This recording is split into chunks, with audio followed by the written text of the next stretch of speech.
Assalamualaikum warahmatullahi wabarakatuh.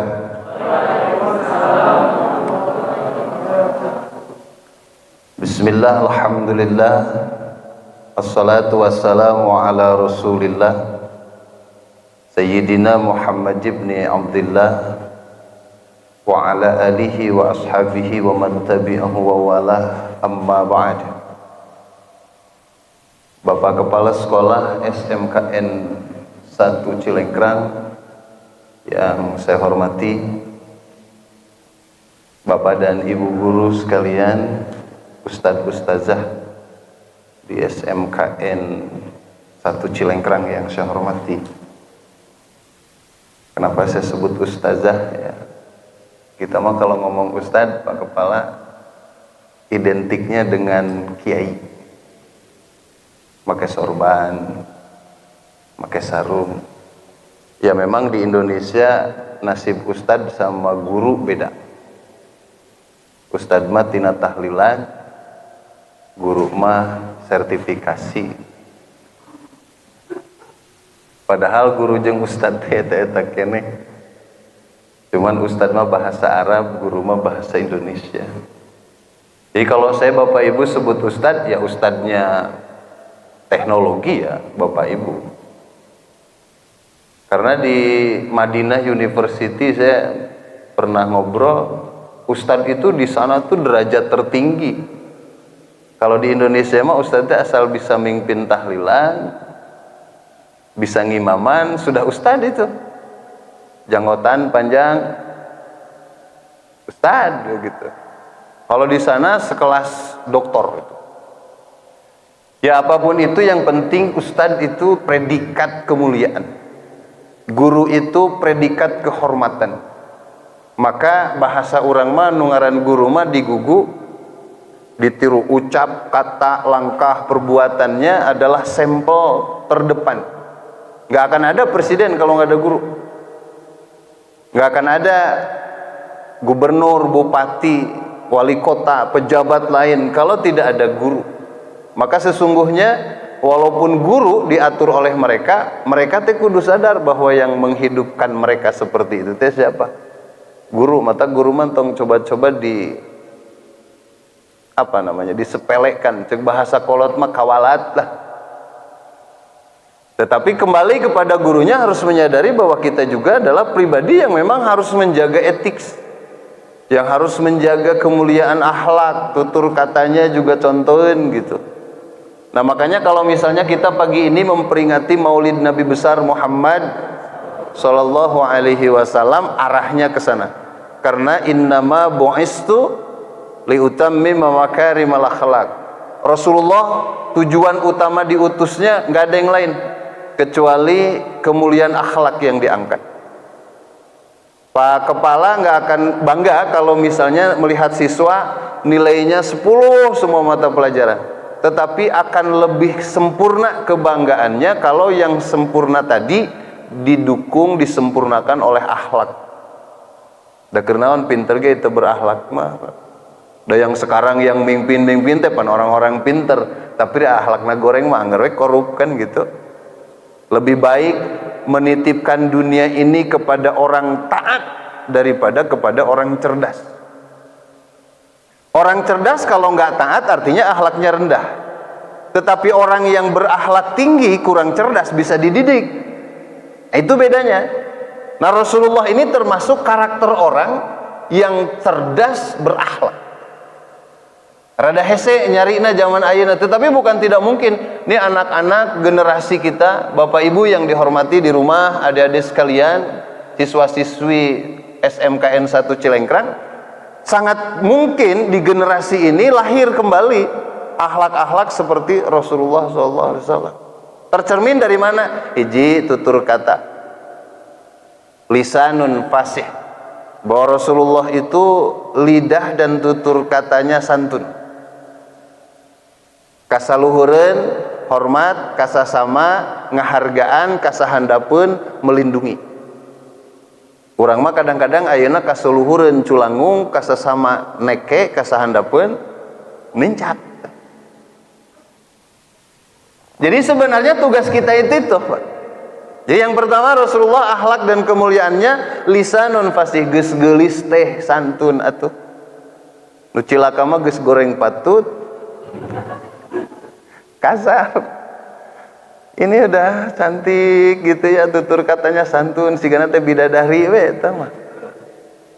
Bidadari teh Pak kalau ngomongin surga itu simbol keindahan sebetulnya. Urusan nanti bentuknya perempuan, urusan nanti bentuknya bangunan indah, urusan nanti kesenangan yang lain, itu mah urusan Allah. Cuma disimbolkan di surga itu adalah bidadari sebagai simbol kebahagiaan. Karena urusan nanti Pak Kepala ke bagian 40 siki gitu, itu mah rezeki lah. Ya. Kiraku Pak Kepala 40 sayangan 10 kan gitu. Nyamperin saya 2 kali lipat lah gitu. Kan udah bebas ngahayal Pak. Nah kenapa penting hari ini? Ini sebagai pembuka saja. Kenapa penting peringatan Maulid ini dirayakan? Kan ayah apa sebagian orang ibu yang masih membid'ahkan. Saya kalau ingat cerita Emmanuel Macron itu, saya teh presiden Perancis. Cik atulah browsing lain-lain wae gerak lah. Ya. Si Emmanuel Macron yang menghina Rasulullah kemarin, itu kenapa? Karena satu dia merasa kuat, berani menghina orang terkuat di dunia setingkat Muhammad Rasulullah SAW. Rasul nggak rugi Pak dihina. Cuman betapa orang kalau sampai menghinakan orang yang dimuliakan Allah, katingali tingkat keimanannya seperti apa. Mohon maaf, kita ini orang-orang yang beriman, sehebat-hebat iman kita mah nggak pernah menghina nabi yang lain Pak. Betul nggak Bu?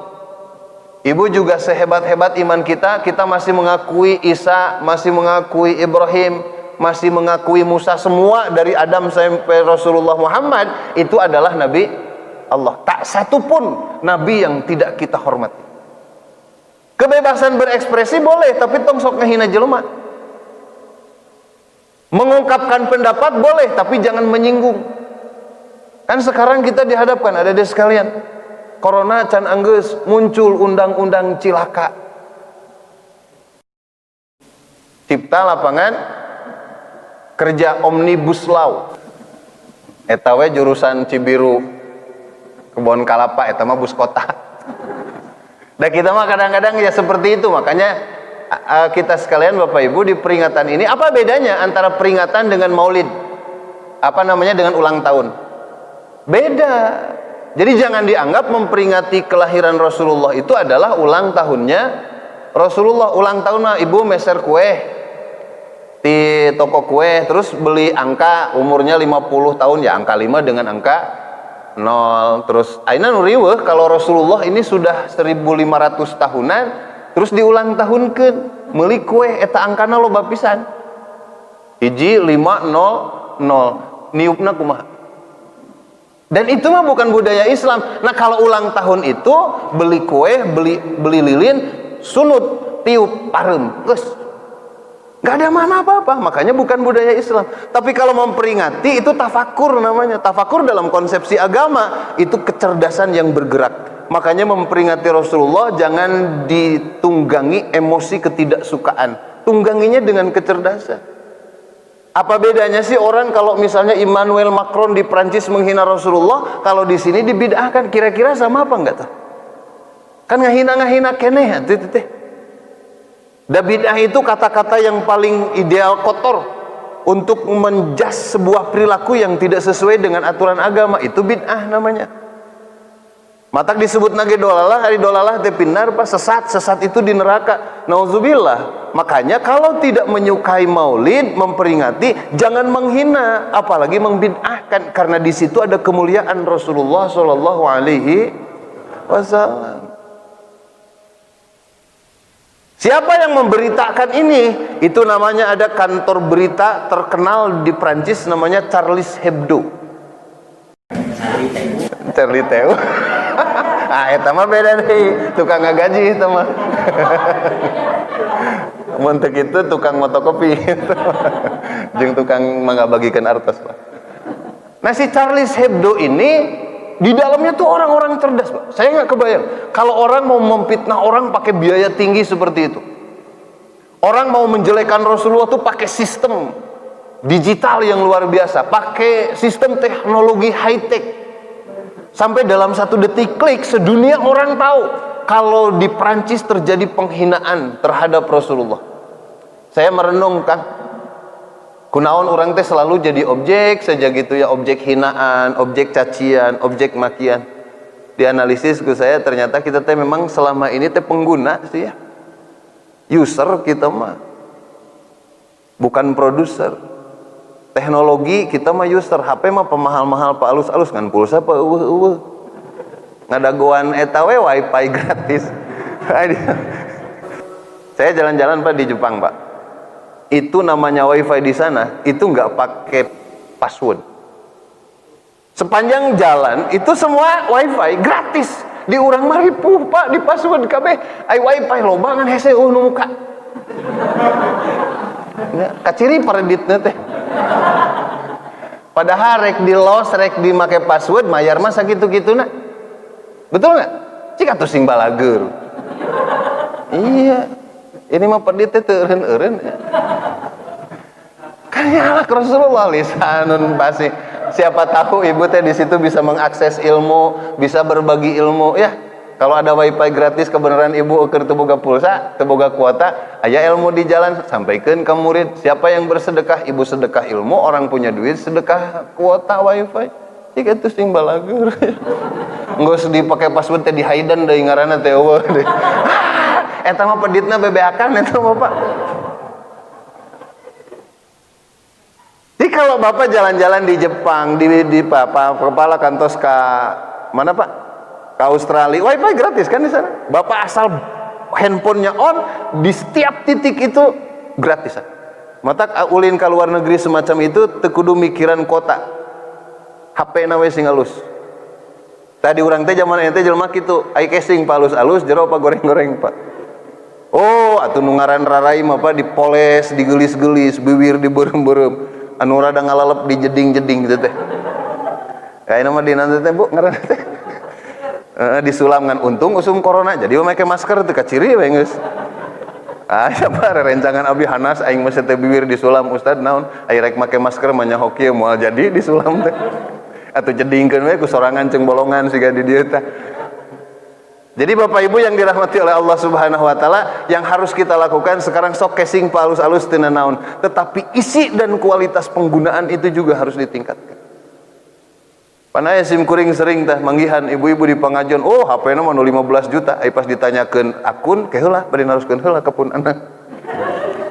Ai sing goreng nanyeun akunna teh budakna, Kang. Geus teh kapanggih akunna, ari passwordna naon? Teuing. Ai heg teh cenah aki-aki goreng naon lah gitu. Passwordna teh sagala we disebutanna beurang incuna. Akhirnya kita ini kan ketinggalan, selalu yang kita terima info-info, jarang kita aktif memberikan info. Makanya Pak Kepala begitu musim Covid punten kita mah nggak punya kontribusi, kita mah jadi korban bener. Karena kita nggak ngasih informasi timbal balik yang dibaca oleh masyarakat, berita yang menakutkan setiap hari tentang Covid. Ya artinya apa? Orang kalau sudah nggak paham ya nggak usah dipikirin, hindari aja, masker pakai aja. Kalau ketemu orang, kalau sendiri entong, bengap.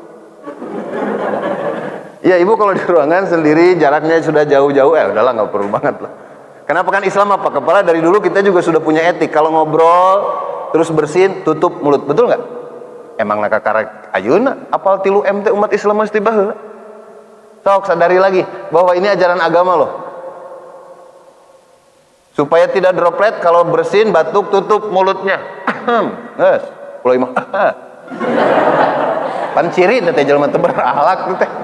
Pemotos ngadahar jengkol jeung peuteui sok rada ngahajakeun teh kabaturan juga gitu. Ya. Terus kalau ngobrol jaga jarak, jangan pahareup-hareup. Emang ngobrol sih kan nu pasehat itu, Pak.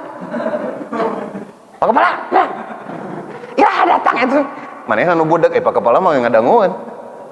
Dari dulu Islam tuh kayak gitu. Setidak-tidaknya etika berbicara itu 1 meter, Pak. Kira-kira lamun 1 meter droplet keneh moal. Moal itu. Jadi fungsi masker itu kalau kemungkinan berdekatan di pasar, di mana deh? Di masjid, meureunnya da ayeuna mah salat geus meunang ayeuna dirapetkeun. Kamari pan 1 meter ewang gitu Pak. Maksudnya mah bisa hitut droplet sok. Ada yang bercanda Pak ke saya. Kunaon cenah Pak Ustad? Ai maksudna masker teh keureunan eta cengker nutup ling liangan. Nya pangambung sareng naon? Sareng baham eta ceuli cenah molongko. Tutupanna tuku kapas yang siga mayit sakalian ente teh. Nah cenah masker teh dina apaan geus make calana atuh maneh teh. Mun teu make calana pek masker simpen dina naon? Dina bujur. Ai terus fungsi masker keur naon? Kanggo nutupan. Kumaha mun teu boga masker sarung we beulitkeun ceuk abdi. Atawa sorban da intinya mah itu. Kumaha mun ditewak ku polisi? Alah bikeun we sorbana pentah maskerna. Beres saya bilang urusan ribet banget cara berpikirnya. Sebetulnya bukan ribet caranya, cuma kadang otak kita aja yang macet Pak.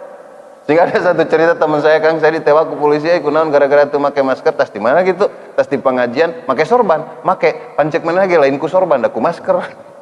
Cek sim kuring tujuan pakai masker keur naon? Keur nutupan pangambung sareng mulut, ceung ku sorban mah leuwih ceuli jeung irung mata oge katutup. Kurang naon atuh. Jadi jangan macet berpikir teh Pak. Iya, sekarang kalau misalnya Bapak Ibu lupa masker, apa kudu disuruh pulang? Jaga jarak beres. Ieu mah gar asim kuring Pak salat di hiji tempat tuh di kota lagi. Tuh mau masker dan tapi kata bisa asup ke masjid itu. Padahal geus sameter euang sim kuring teu boga panyakit, asup ka dinya teh moal saja dah sorangan ngan masker poho. Ari berjamaah tinggalin mun balik heula kana mobil nyokot masker geus pasti tinggalin. Nah otak mikir mending sholat berjamaah jeung mending nyokot masker. Nekat sim kuring diusir Pak. Usaha kudu teu sholat. Dan nu sholat mah harusuh ka ditu. Jeung sim kuring ari akang teu sholat pan abdi gitu make masker eta make di dieu nyimpenna. Tah Pak jelema zaman ayeuna arerorna juga gitu. Matak sabenerna sim kuring lain nyinyir kana aturan, ngan cara menyikapi itunya jangan macet gitu loh.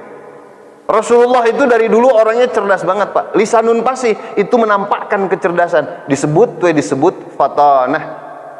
Pinter tuh Rasulullah.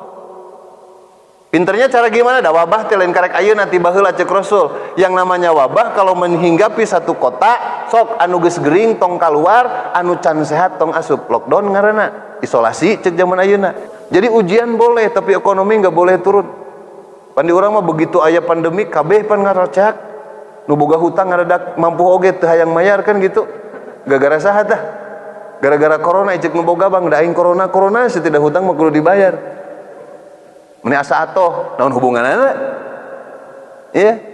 Kalau ekonomi menurun iya, tapi jangan terlalu lama. Maka Rasulullah berpikir, ujian itu bukan untuk menurunkan kredibilitas hidup, bukan untuk menurunkan kualitas hidup. Justru orang yang hebat itu akan mampu memanfaatkan ujian, karena ujian adalah sarana untuk menaikkan derajat orang. Kan gitu. Sok siswa anu tos diuji naik kelas moal. Naik kelas nu embung milu ujian naik kelas moal. Ngenog tah. Makanya jangan alergi menghadapi ujian, karena ujian itu rezeki. Makanya kata Nabi Ayub, nyantai aja. Ketika Nabi Ayub dikasih penyakit segitu berat, istri meninggalkan, harta diambil orang, dihina juga oleh orang. Kata Nabi Ayub, nyantai aja lah gom. Kenapa? Karena setelah itu beliau berdoa kepada Allah.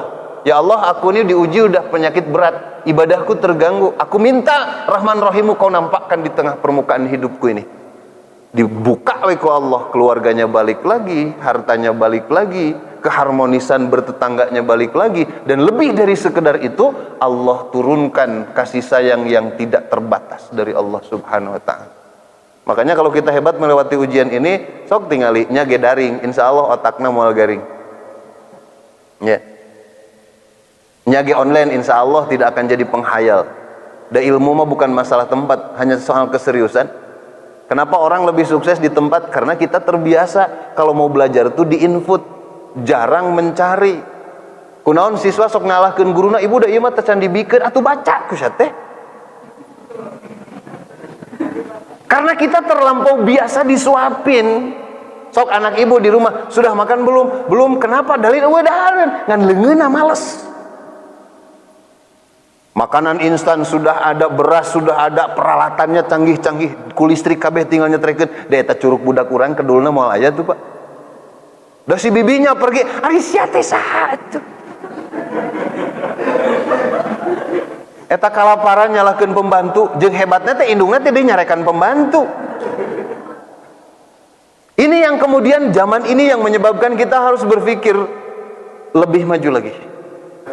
Makanya kalau cara berpikir kita nggak populer tuh ada yang salah tuh. Peran hidup kita nampak seperti ini tapi nggak dipakai orang, pasti itu juga ada yang perlu disempurnakan.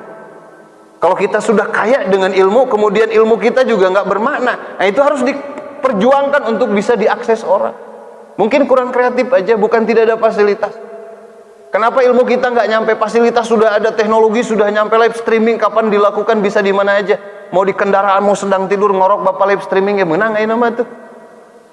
So kumaha engke mah urang lomba sareng Pak Kepala ngadu kerek wah live streaming sok analisis taku siswa. Kenapa kereknya Pak Kepala seperti ini, gelombang suaranya seperti apa, frekuensinya seperti apa? Pan jadi ilmu fisika teh. Kunaon keluar suara naona, suara kerekna dianalisa ku ilmu biologi, jadi ilmu tong ningali kerek sisi negatifna tuh. Dah segala sesuatu juga bisa jadi ilmu. Maka orang nu ngorokna kenceng bisa datang ke dokter, Pak dokter nu beungharna nu gandeng pamajikanana di imah teh. Makanya kita mah selalu positif menghadapi ilmu. Itu disebut lisanun fasih. Tutur kata sopan, kecerdasannya nampak. Orang cerdas pasti tutur katanya teratur. Itu. Yang kedua, yadun maftuh, mudah memaafkan kesalahan orang. Itu yang disebut dengan amanah. Jadi orang populer jangan terlalu berharap dipuji orang, Pak. Ibu pasang di Facebook, jangan terlalu berharap setiap foto profil ibu dipuji orang. Sok sanajan ceuk ibu asa geus meunang ngaedit 70 kali. Da ini malu tipuannya, Pak. Sing horeng teh nu geulis teh HP anu lain banget urang. Nya nu kasep teh Kang lain rarai urang. HP anu mah. Dan itu juga hebatnya teknologi mengalahkan produk kosmetik gitu. Jadi telat-telat ibu misalnya bawa bedak halus we make fish art gitu. Irung rada demes kayaknya bisa mancung ku sorangan, Pak. Baheula lama lamun irung hayang mancung teh kudu neangan eta salon. Kumaha carana ngamancungkeun irung? Lah ayeuna manginjung we irung batur tempelkeun dina irung ibu. Bisa ngana pas papanggih riut anu tadi mancung aya gemek ieu teh mah katincak sapi meureun di Ciporeat eta mah. Jadi Bapak Ibu yang dirahmati Allah, udah sedemikian hebatlah teknologi hari ini, tinggal bagaimana cara kita memanfaatkan itu. Nah makanya yadun maftuh ini yang pertama Rasul paham betul menghargai jasa orang. Ibu punya suami di rumah, punya pembantu di rumah, punya orang tua di rumah, punya tetangga di rumah. Jangan males bertutur sopan, sekedar berterima kasih. Suami ngasih rezeki, ibu enteng aja. Alhamdulillah Pak, hatur nuhun. Minimal semoga Allah mengganti. Itu saja, mudah-mudahan di hadirnya kita di Maulid Nabi ini, bahwa ibu semakin nampak kecintaannya kepada Rasulullah. Dan Rasulullah mencintai kita. Man ahabbani kana ma'i fil jannah. Barang siapa yang mencintai aku, kata Rasulullah, maka nanti akan besertaku di surga. Dengan cara apa? Sallu alaihi, bersalawatlah kepada Rasulullah sallallahu alaihi wasallam. Mudah-mudahan bermanfaat. Rabbana atina fid dunya hasanah wa fil akhirati hasanah wa qina azabannar. Walhamdulillahi rabbil alamin. Terima kasih Bapak Ibu. Kirang langkung Anda siap punten. Assalamualaikum warahmatullahi wabarakatuh.